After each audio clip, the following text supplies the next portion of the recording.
Hello and welcome to another episode of the Tejano Traveler. I am your host Wally, and today we are on the Texas Tropical Trail in Roma, Texas, taking a look at the Roma Bluffs World Birding Center.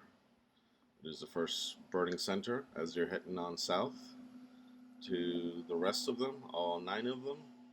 And this is the first one you encounter if you're driving from Laredo or San Antonio or all those cities. And these bluffs are pretty high up, and you can see the mighty Rio Grande. That's one of my favorite views of the river. You can see across into Mexico.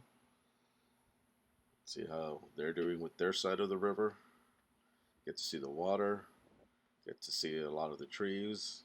And if you're lucky and you get there at the right time, you get to see some great birds. When I was there, it was way too hot, and it was in the middle of the day, so they weren't out, but you could definitely hear them. And it's right outside some ruins, right on the river, and you get to see some pretty cool stuff like these prickly pears that look delicious, and this rock ledge that looked like it was about to fall off but didn't. And you just wonder what people back then would have thought as they would see the river and see both sides of them. Wonder if they ever saw themselves as two different people or the same. I've always thought of it as just the same. And there's a international bridge. You can see the old one in the back. We'll talk more about the old one later. But there is Mexico, looking very much like the United States. And I love that little island. Anyways, the birding center is right next to the historic district. And the historic district is pretty nice. It's pretty cool to look at. It's a big old square with a lot of old buildings that have been renovated. This is where the birding center starts off, right there in that little building. There's a couple of ruins, but you can sort of ignore them. I think they're there for historic purposes.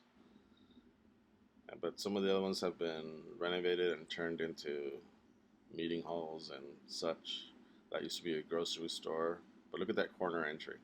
I like those corner entries, which are very European in nature.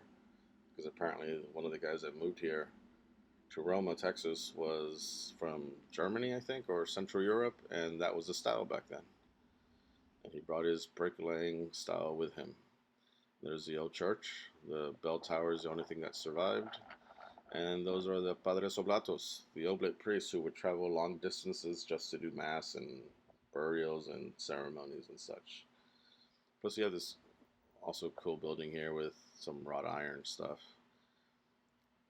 They also have a little museum that you can go into. You can see some of the old masonry and how they used to decorate their wallpaper. Get to read some books and see how they used to make bricks, because Roma was a brick-making town. Get to learn a lot about the area, some of the historic people involved. And then get to go outside and just relax and hopefully see some birds. I saw about 2-3 different types of birds while I was here. Like I said, it was in the middle of the day, in the middle of the summer, so not much migration has been going on. But if you come here, this is definitely a cool little spot to just rest and see some birds. And there's the old bridge that they used to have that crossed and joined both sides of the city. Anyways, thanks for watching. I hope you've been enjoying these videos, and don't forget to like and subscribe. Bye-bye.